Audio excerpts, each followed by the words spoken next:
Sir నమస్కారం sir. నమస్తే అండి. సార్ ప్రసాద్ బెహ్రా ప్రముఖ యూట్యూబర్, వెబ్ సీరీస్‌లలో కూడా యాక్ట్ చేస్తూ ఉంటాడు. రీసెంట్‌గా వచ్చిన 'కమిటీ కుర్రాళ్ళలో' కూడా యాక్ట్ చేశాడు. అతనిపై ఒక యువతి తనని ఒక వెబ్ సీరీస్ షూటింగ్ టైమ్‌లో లైంగికంగా వేధించాడని చెప్పేసి కంప్లెయింట్ చేయడంతో ఇప్పుడు అరెస్ట్ చేశారు. అండ్ 14 డేస్ రిమాండ్ కూడా కోర్టు విధించింది.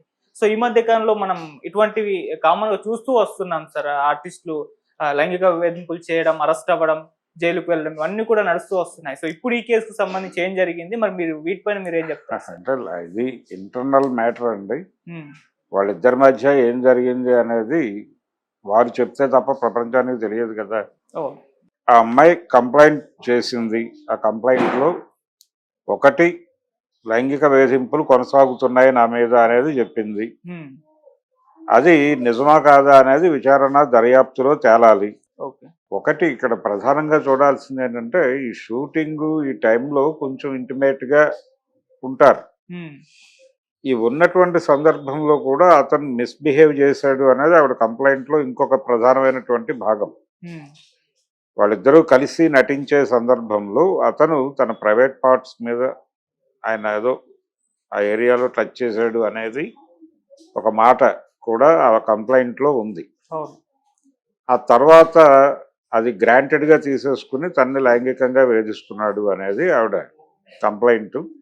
ఈ మధ్య కాలంలో ఇలాంటి కంప్లెయింట్‌లోనే ఒక కొరియోగ్రాఫర్ అవును. జైలుకెళ్ళటం మనం చూసాం 'జానీ మాస్టర్'. హ్మ్.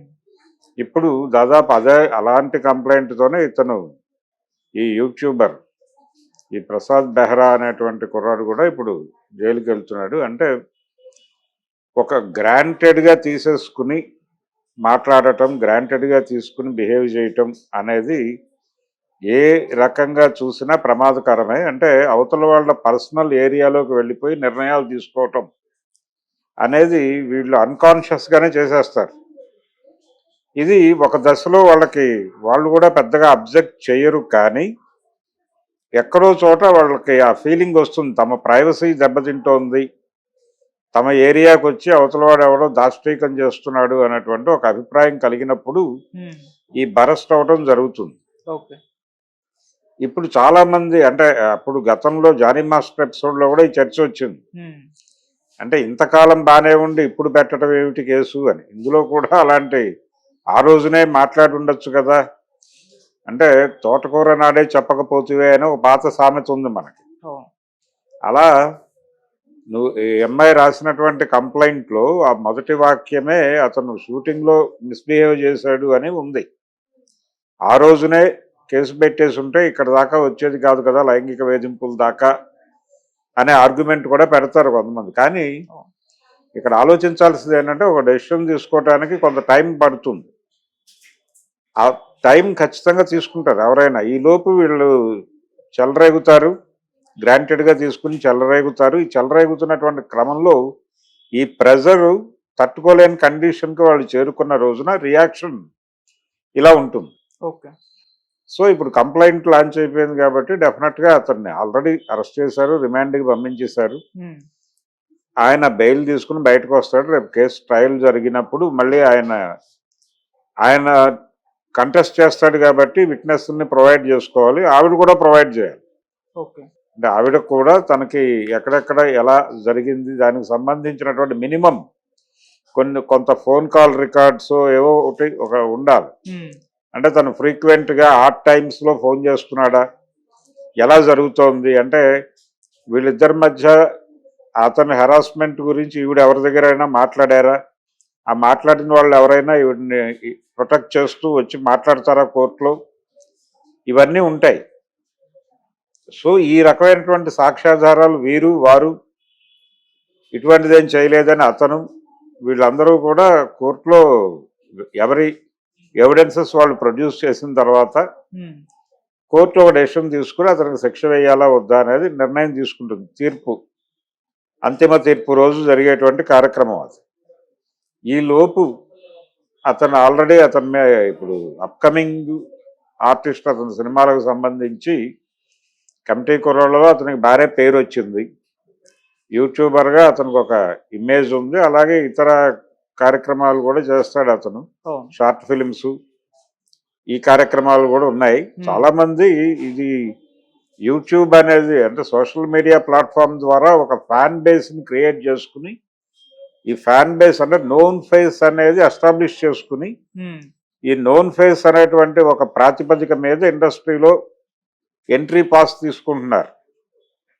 వాళ్ళు కూడా ఇప్పుడు నీలో టాలెంట్ ఉంటే అది ఎక్కడో చోట ప్రూవ్ చేసుకో అని చెప్తున్నారు. ఆ ప్రూవ్ చేసుకోవడానికి సోషల్ మీడియా ఒక ఓపెన్ డయాస్గా ఉంది. ఆ ఓపెన్ డయాస్ మీద ముందు దాని ద్వారా ప్రజల్లోకి పంప్ అయిపోయి అక్కడి నుంచి వెండితెరకి ప్రమోట్ అయ్యేటువంటి ప్రోగ్రాంలో భాగంగానే ఇవన్నీ చేస్తున్నారు వీళ్ళు. ఓకే. ఈ కష్టమైనటువంటి ప్రయాణమే. సో అతనికి మొదటి అక్కడ ఒక ఇది దొరికింది, కమిటీ కుర్రాల్లో అతనికి ఒక గుర్తింపు దక్కింది. ఆ గుర్తింపు నుంచి నెక్స్ట్ లెవెల్కి వెళ్ళాలి. ఈ ప్రమోషనల్ యాక్టివిటీలో ఉండగానే అనుకోకుండా ఇదొక ఆదిలో హంసబాద్ అన్నట్టుగా జరిగిపోయింది. దీని నుంచి ఎలా రియాక్ట్ అవుతాడు, ఎలా బయటకు వస్తాడు అనేది చూడాలి. అంటే ఒక ఆరోపణ వచ్చినంత మాత్రానే నేరస్తుడు అయిపోయాడా అనేది ఒక మాట వస్తుంది, కానీ అవ్వచ్చు కూడా. కొన్ని సందర్భాల్లో ఏమవుతుందంటే అవతల వాళ్ళు ఏదో లీడ్ ఇస్తున్నారు అన్న టోన్లో వీళ్ళు అనుకుంటారు.